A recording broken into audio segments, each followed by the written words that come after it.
অভিষেক one day ম্যাচে আরেক centurion পেয়ে গেল বিশ্ব। কেবল তাই নয়, হয়েছে সর্বোচ্চ ব্যক্তিগত রানের বিশ্ব রেকর্ডও। ত্রিদেশীয় সিরিজে নিউজিল্যান্ডের বিপক্ষে 150 রান করেছেন ম্যাথিউ ব্রিডসকে।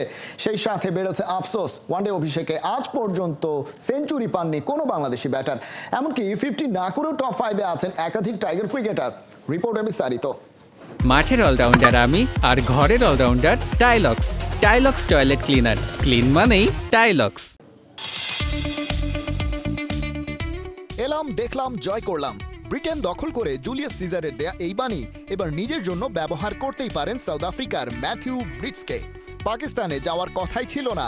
ন্যাশনাল টিমের বেশ কজন ক্রিকেটারের এসএ টি-20-র ব্যস্ততা থাকায় তার ওডিআই অভিষেক হয়। ত্রিদেশীয় সিরিজে নেমেই করলেন বাজিমাত। সেঞ্চুরি তো করলেনই, ওয়ানডে অভিষেকে সর্বোচ্চ 150 রানের বিশ্ব রেকর্ডটাও গড়ে ফেললেন। ব্রিডসকে ভেঙেছেন ওয়েস্ট ইন্ডিজ কিংবদন্তি ডেসমন্ড হেইন্সের রেকর্ড। 1978 সালে অভিষেক ওয়ানডে ইন্টারন্যাশনাল খেলতে নেমে তিনি করেছিলেন 148।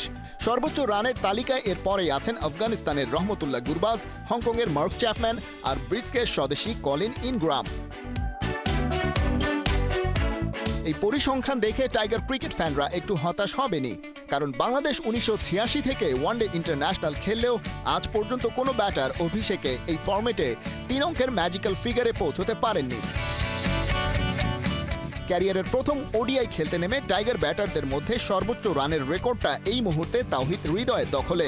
আয়ারল্যান্ডের বিপক্ষে 2023 সালে তিনি করেছিলেন 92 রান। এই তালিকায় পরের নামটা নাসির হোসেনের। মাত্র 63 করে অভিষিক্ত হিসেবে সর্বোচ্চ রান করাদের তালিকায় 2-এ তিনি। 50 ছাড়াই টপ 5-এ আছেন 1998 সালে অভিষিক্ত খালেদ মাহমুদ।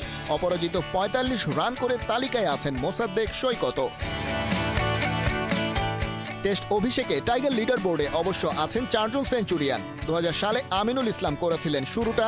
এরপর এই তালিকায় একে একে নাম লিখিয়েছেন মোহাম্মদ আশরাফুল, আবুল হাসান এবং হালের জাকির হাসান। এই পরিসংখ্যানে Bangladesh versus rest of the ওয়ার্ল্ডের তুলনা করলে টাইগারদের বেশ পিছিয়েই রাখতে হবে।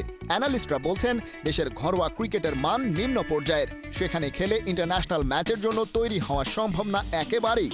বাকি দেশগুলোর সাথে পাল্লা দেওয়ার স্কিল আয়ত্ত করতে হয় ওই জাতীয় দলের জার্সি গায়ে চড়িয়েই। আর এই প্রসেসে অনেক সময় কেটে যায় ইন্টারন্যাশনাল ক্যারিয়ারের 5-7 বছর, কখনো বা তার চেয়েও বেশি সময়।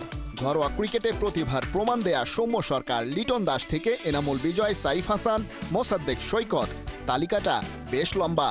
এখন প্রশ্ন হলো, ম্যাথিউ ব্রিডসকে রহমতুল্লাহ গুরবাজ কিংবা কলিন ইনগ্রামের মতো ক্রিকেটার পেতে কত দিন অপেক্ষায় থাকতে হবে বাংলাদেশকে?